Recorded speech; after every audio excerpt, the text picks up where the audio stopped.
Hey guys, Chris here back from CNH Small Engine. I got another quick video here for you guys. I thought I decided to make this video specifically because we've seen a few machines over here have this problem.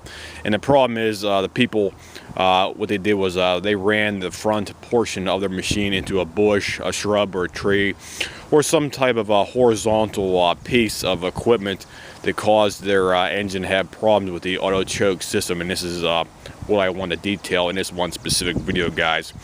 So your auto choke on your newer Briggs next generation engines on here, you have your auto choke heat element over here. Let me show you that. There's your heat element. I basically call it the heat element over here. You have this metal rod that comes off the muffler over here, and you have your little disc or pancake shaped heater element right here. And then you have your rod that goes all the way over here like so. And if something happens, like say somebody gets a twig or a stick or a branch stuck up underneath here, you can possibly bend this rod up here, and your auto choke will not function properly. Right now we bent it back to the correct original position, so you can actually see the auto choke is actually closing the carb choke valve right there.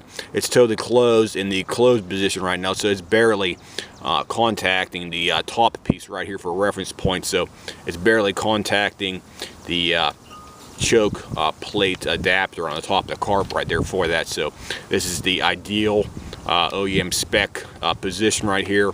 And what happened was this guy, he bent the actual he did three things right here. This rod right here was bent. You have about, let me see here, it comes straight off the top over here, and then a little like a horseshoe piece right here. Then it goes over straight again, then it goes down, and it goes straight on top of the carb here. So it's nice and loose as it's supposed to be right here. This guy's rod was totally tight on here. And the other problem was the front portion right here, where it actually comes out of the actual pancake cylinder looking thing right here. This piece right here was bent. We had to straighten it up right here. See this little back arm right here where it comes off here? It's supposed to be going in, then it goes over to the right, then it goes straight again. So it's totally free and loose, and now as you see it right here, it was not like that before. This arm in the back here was basically bent over to the right, and it was not bent bent correctly. It's supposed to be straight up and down coming out to provide a nice, loose, and easy positive feeling right here for that. It's nice and loose as it's supposed to be, because this thing's in the cold position right now as it's supposed to be, because you have two pieces on here.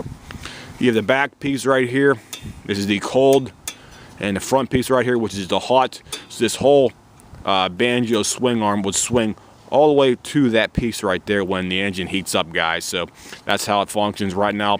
It's in the cold position right now, and once this thing heats up via the muffler system over here, it swings all the way over to the left side right over here. This whole banjo arm situation like it is right here. And the other thing is this metal plate that comes off the top of the muffler.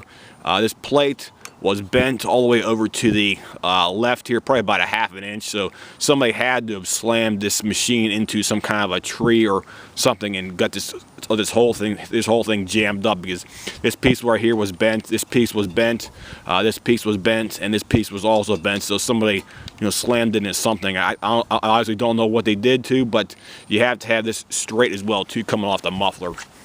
So we'll give you another side shot over here. So this is how it should look when the machine is in optimal running position when it's cold, as it is right now. The plate, this little bar coming off the top of the muffler, it's vertical and it's straight, as it is right there. So this plate is coming straight up out of the top of the muffler. This thing is straight, the rod's nice and straight now, so that's what it's supposed to look like.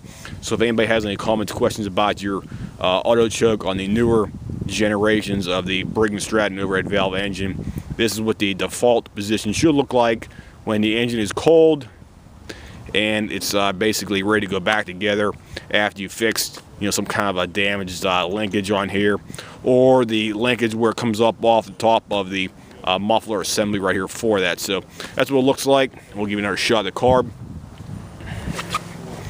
And there's your carb choke.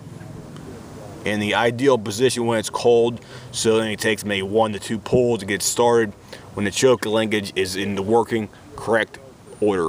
So there you go, guys. If anybody has any comments, questions, whatnot about the newer Briggs over at Valve auto choke systems right here, feel free to leave me a message and we'll try to get back to you within probably 1 to 2 business days after you leave me some kind of a basic question about your machine.